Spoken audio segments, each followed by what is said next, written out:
This episode is brought to you by Vital Farms.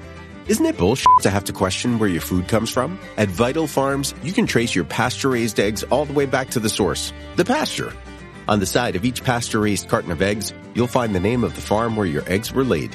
And when you look the farm up on their website, you'll get a peek at all the sunshine, fresh air, and open space the hens enjoy. Learn more and find out where to buy them at vitalfarms.com. Vital Farms, keeping it bullshit-free. This episode is brought to you by Kia's first 3-row all-electric SUV, the Kia EV9, with available all-wheel drive and seating for up to 7 adults, with a 0 to 60 speed that thrills you 1 minute and available reclining lounge seats that unwind you the next. Visit kia.com/EV9 to learn more. Ask your Kia dealer for availability. No system, no matter how advanced, can compensate for all driver error and or driving conditions. Always drive safely. This episode is brought to you by Shopify. That's the sound of switching your business to Shopify, the global commerce platform that supercharges your selling. Harness the best converting checkout and same intuitive features, trusted apps, and powerful analytics used by the world's leading brands. Stop leaving sales on the table. Discover why millions trust Shopify to build, grow, and run their business. Sign up today for your $1 per month trial period at shopify.com/tech23. This episode is brought to you by Klaviyo, the platform that powers smarter digital relationships. With Klaviyo, you can activate all your customer data in real time, connect seamlessly with your customers across all channels, guide your marketing strategy with AI-powered insights, recommendations, and automated assistance, deliver experiences that feel individually designed at scale, and grow your business faster.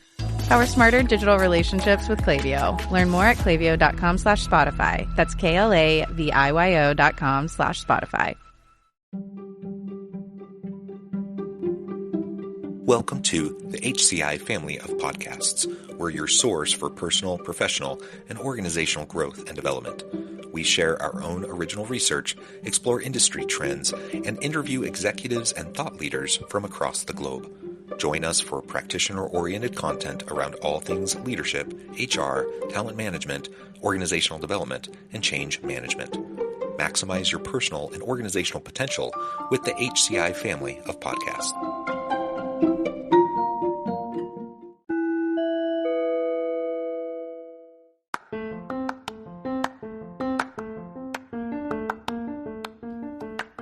Welcome to the podcast. In this podcast episode, I talk with Cary Sparrow about upgrading your market intelligence in order to compete for talent.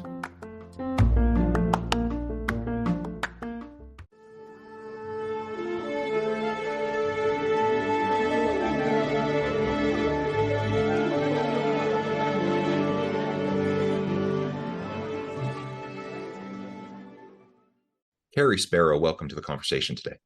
John, it's great to be here. Thanks for having me on. It is a pleasure to be with you. You're joining us from Minneapolis. I'm south of Salt Lake City in Utah. And today we're going to be talking about upgrading your market intelligence in order to compete for talent. We all know that it's a tight labor market, especially in particularly high-skilled areas, anything STEM, anything healthcare, lots of other areas that it's just really hard to get good people. We have skills gaps everywhere. And frankly, I don't know how it is in Minneapolis, but generally speaking, across the US, the unemployment rate's fairly low. In Utah, I think we have like an unemployment rate of like 2.3%, which means there's basically nobody looking for jobs. So Yep. To be able to recruit good talent is a real challenge. And there's lots of positions open that organizations are really struggling to fill. So we're going to talk about how we can address that. As we get started, I wanted to share Cary's bio with everybody. Cary Sparrow is the founder and CEO of WageScape, where they provide developers, analysts, and consulting firms with access to the world's largest, most up-to-date labor market data collection. This makes the labor market more transparent, opening the doors to tremendous efficiencies and world-changing innovation. Now, there's a whole lot more that I could say about WageScape, but I'll leave that to you. Anything else you would particularly like to highlight by way of your background, context, or your company before we dive on in? No, I mean, my own background is a little bit of kind of a purple squirrel. I, started in computer engineering and then was in the military. I was a submarine officer for 8 years. Then I got into consulting, grew into a consulting leadership role where I helped lots of companies face lots of challenges, primarily around talent and HR. and then was a corporate HR and IT executive in a big global company for a while before I founded WageScape. And all those experiences gave me the insights to say, hey, I think there's a much better way to see what's actually happening with things that touch all of our lives every day: jobs, pay, skills, who's hiring and what are they hiring for. And so that's what we built WageScape to do. Yeah, well, very cool.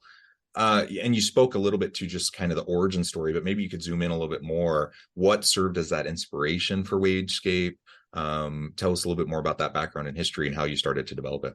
Sure. I had the benefit of working with lots of a couple hundred companies that were facing challenges that largely related to how they manage their workforce, and saw a real evolution over about 20 years, where initially there was a heavy emphasis on standardizing processes and then moving those processes to technology, and then moving that technology to the cloud, and restructuring, HR functions and IT functions and everything else. And all those efforts fell short. And when I was actually in the job, where I was responsible for upgrading kind of the workforce management capabilities of, an organization that had 150,000 people across almost 70 countries. But what I came to realize is that for most larger companies, and for the economy overall, that it's really the biggest bottleneck is data. The biggest bottleneck to effectively managing your workforce is data, because data is really hard to get. It's not, when you can get it, it's not in a form that's particularly useful. And so you need people with, lots of PhDs and statisticians, labor economists, compensation specialists, to really kind of understand or try to understand what's happening in the market. And so I saw this firsthand, and at the same time was realizing that, well, a lot more information is now more immediately available. And if you can find a way to consolidate information from one organization to another using the same language. So a lawyer in one company means something totally different than a lawyer on the other side of the world. Or, a software programmer could be called something totally different in another company, like a software engineer or something. If you can find a way to kind of work out those differences, then there would be a lot easier way to collect all the information in real time about what's really going on. And in an economy, especially an economy that, is close to $100 trillion worldwide in salaries and benefits every year. If you've got really bad information, that means you have huge inefficiencies. And so I came to saw what was happening with the state of technology and data, kind of online especially, with being kind of a disruptive approach to understanding what's happening in a very, very inefficient labor market. And this was all before the pandemic. This was back in 2014, 2015, when we started toying around with this idea. I founded the company in 2015, and put together a technology capability and a data platform that draws from online sources, lots of online, job listing sources and publicly available career profile sources, to see what's actually in the market for people and jobs. What are people getting paid? And initially was able to get some good traction with some great organizations, universities, consulting firms, big corporations, names that you'd recognize. If you go out to our website, you'll see some of them. Then the pandemic hit, and the whole labor market just went completely sideways. And that was really a big kind of shot in the arm for us, because the kinds of intelligence that we were dealing with was exactly the kinds of things that people needed to have, but they didn't have any other sources to go to. So some of the factors that went into that. First of all, you had a very, very disparate impacts of the pandemic itself. You had some parts of, some industries where everything shut down, like all hiring stopped. Folks went home, businesses went out of business. It was horrible. We all lived through that. There were other parts of the economy, though, where it was exactly the opposite. Business demand just flooded into things like supply chain and logistics and home delivery, and I mean the whole notion of supply chains was upended. And so you had some places where they weren't doing anything, and others where they couldn't get workers fast enough. And as a result, you started to see workers or employers finally capitulating and raising wages very, very dramatically. The kinds of things that we track, we're able to see on a daily basis what's happening with hiring and pay. So we knew what was going on, but we also were hearing everything that the traditional sources of market, like economic data and so forth, were saying. And there was a big, huge disconnect between what we were seeing was actually going on and what folks were saying, because they didn't have really any good information. It was all speculation.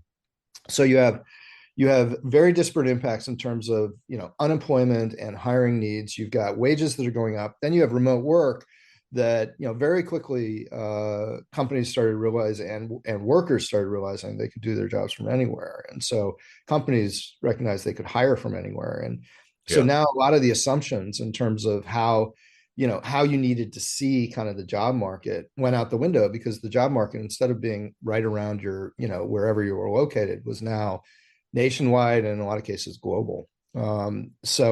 So that was a real shot in the arm for us, because what we had done in the meantime was we had created the world's largest platform for real-time pay and hiring intelligence. And what that means is that, as an example, in the US, we track data from about 60 countries, but in the US, we track over 80% of all new jobs that are created in the country, right? So this is sample sizes that are measured in millions, whereas economic survey data and so forth usually are dealing with thousands of data points. And so they're not really that accurate or precise. Whereas ours was really precise. We could see almost every job in the country. We could see who was doing the hiring, how much the organizations were expecting to pay, what they needed. So we could see how skills were changing and evolving. And we do that every day. We go and we scan the entire market every day. So it's very real. It is as real time as you'd want or need at this stage. And so our problem at that point was not that we didn't have a solution and that we didn't have a market condition that needed the solution. Our problem was that nobody knew about us, because when I first set up the company, I wanted to just sell to other people who would incorporate our data into technology solutions or consulting solutions or research that didn't need applications. Because when you get in the application business, you tend to, focus just on those specific applications. But there's tons of folks that, people in financial services and fintech and big corporations, HR consultancies, recruiting firms, hedge funds and investment managers, banks, and folks that look at like bond portfolios and real estate prices. All of these different groups and more, media companies, sales intelligence folks, all of them and more need labor market data. And so if we had been in the business of creating applications, for all those different uses, we never would have gotten anywhere. So I wanted to be strictly just a data provider to relatively big companies. But when the 2020, late 2020, early 2021, when everything was completely out of bounds with historical expectations, we realized that we needed to get our intelligence in the hands of many, many more users than our current clients could reach. And so that's when we started building applications and other services that were direct to end user. And we've really seen demand, come up from that standpoint. But it's a totally different game now. If you're a hiring manager, that you're dealing with very, very different factors than you were 3 years ago. And those factors vary by job, they vary by industry, they vary by location. To give you an idea, in between 2021 and the first half of 2023, advertised wages were going up at over 20% a year across all jobs in the US, right? So when we average kind of for all different types of jobs, all different locations, how much was, year over year advertised wages going up? It was 20%. And it's still going up at that rate, which through my entire life, wage inflation has been between 2% and 4%. So this is, dramatically different. But the thing is that those wage impacts vary depending on where you are. So, in 2022, for example, while wages in general were going up 20%, if you were in certain parts of Indiana, they were going up 80%. And if you were in certain parts around the Bay Area, of all places, in California, they actually dropped about 5%.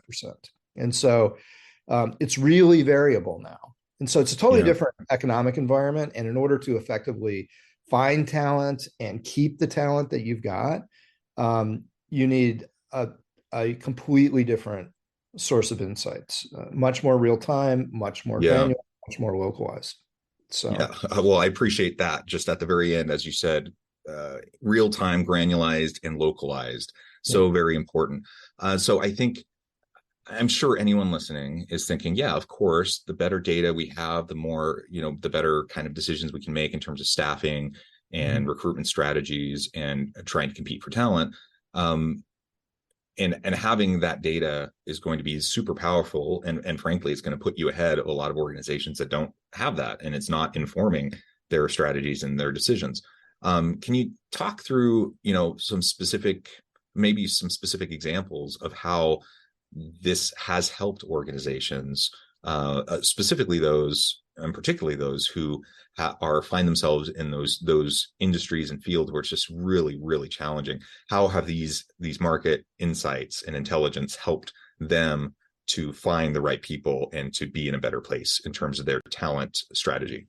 Sure, we see it across the board. So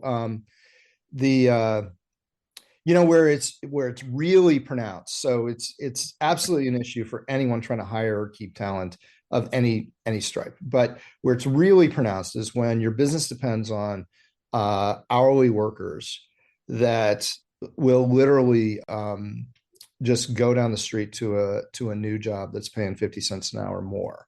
And there's a lot of that's been happening, and things are changing so fast. So we're seeing that companies that have a big hourly workforce have completely changed the way that they manage their pay.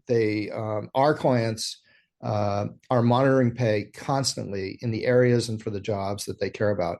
Because all of our data comes from the public domain to start with, we don't have to hide who the hiring organizations are or who the companies are that we're tracking data from, because it's all out there to start with. They've already shared what we provide. We just do it on a massive scale and allow you to really analyze it. And so they're watching, they're not just watching the jobs in their individual markets. Sometimes they get down to, if they're in a bigger city, they get down to different sections of the city and watch what's happening to pay. They also are recognizing that who they're competing with is not who they thought they were competing with. For example, there was a client of ours who did recruiting services for a machine shop in the Midwest, mid-sized machining operation, and the traditional starting pay very, very quickly did not keep pace with the market, so that their starting workers, which were skilled tradespeople, these were machinists and fabricators, welders, spot welders, their starting pay was about the same as high demand shifts in a number of fast food restaurants, because very quickly that pay, started at like 10 an hour and broke through 15, then is now up to close to 20 an hour in certain markets. Okay, so big changes there. And these folks had no idea that was going on. And so, who you're competing with is totally different now than who you thought in the past. And so I do a lot of work with my son's school, and it's the same thing with teachers, where teachers are leaving the profession because of, yes, there's considerations around like the teaching environment and support teachers get, but really pay is a huge issue for them. And now schools are not competing with other schools for teachers. They're competing with all other careers for teachers because the pay has fallen behind so much there. So our clients have really adapted how they look at how they need to be managing pay and hiring decisions, and also how they need to be thinking about retaining their own employees, because every one of their employees is a target for somebody else. And if you're offering kind of a 5% raise to somebody, but they love where they work, then you're probably not going to get them. But if somebody loves where they work and they get offered a 30% raise or a 40% raise, it's a totally different ballgame. And so now people realize that they've got to stay on top of that, especially where they have big pay sensitive employees. There's another piece, which is just competitive insights. Folks have, this is surprising to all of our clients when they start working with us, is they start wanting to know what's happening in kind of their local markets and what's happening with hiring and pay and skills for the jobs they care about. But what they very quickly realize is now they've got insights into all their competitors. They can see who they're hiring. They can see who's ramping up, in anticipation of growth or opportunities, who's cutting back. So you get a level of competitive intelligence that's never been available before, at least not easily available, not without paying a lot of money to different consulting firms. So, it's still playing out. This is a relatively new capability. There's only a small handful of providers in the space, but we're seeing adoption that is just skyrocketing as more and more companies are embracing, the need for a different approach to market intelligence. Yeah. And perhaps you've already addressed it, but are there kind of emerging new market intelligence capabilities even today than what we saw 6 months ago, a year ago, certainly 5 years ago? Where do you see things going, say, in the next year or two? So we have kind of as a core competence the ability to collect very, very efficiently on a very large scale information from lots of different places. And so we get at when you do that, when you're able to do that, now suddenly you're able to provide insights that weren't available before. So we're seeing lots of folks are coming to us saying, in addition to what you already provide, can you get data from different sources? So merge, for example, online hiring data with government census, government unemployment data, and so forth, or merge, data from our platform and a sales intelligence platform, merge data from a whole bunch of different things. We had one come up the other day that was wanting, in one country that has strong union representation, wanted to create a much more functional source of information about union bargaining agreements. And all of our core capabilities can do that. That's where, as part of our mission, we recognize that with better quality information comes lots of opportunity for innovation, not just efficiency. And we're seeing that every day. We get people coming to us with more ideas and wanting to get more things where they've got a real commercial case for it. So I would expect that the whole nature of market intelligence is going through an evolution right now that'll last for a few years, and where we come out on the other side of it will be completely different than where we started. Yeah, super interesting. Well, Cary, this has just been a really fun conversation. I know we've only scratched the surface. There's so much more we could go into depth on. I also note the time. I need to let you go here in just a minute. Before we wrap things up for today, I just wanted to give you a chance to share with the audience how they can connect with you, find out more about your work, your team, and then give us a final word on the topic for today. Yeah, so I would love anyone who's interested in what we're talking about, who has questions about it. You can reach me on LinkedIn. You can reach me at Cary@wagescape.com. You can go out to our website as well. So we would love to talk with you. We're super excited about the possibilities in front of us. And we're lucky that we've got a lot of forward thinking and great brand clients that are helping to really kind of stretch the new frontier. And I would say, if this isn't something that you're thinking about right now, stand by, because you're going to start to see a lot more of it. Wonderful. Thank you so much, Cary. It's been a real pleasure. I encourage the audience to reach out, get connected, find out more about what Cary and his team can do for you. And as always, I hope everyone can stay healthy and safe, that you can find meaning and purpose at work each and every day. And I hope you all have a great week.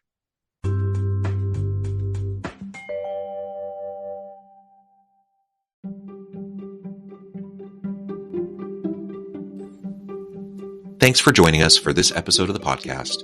We hope you stay healthy and safe, and please join us again soon.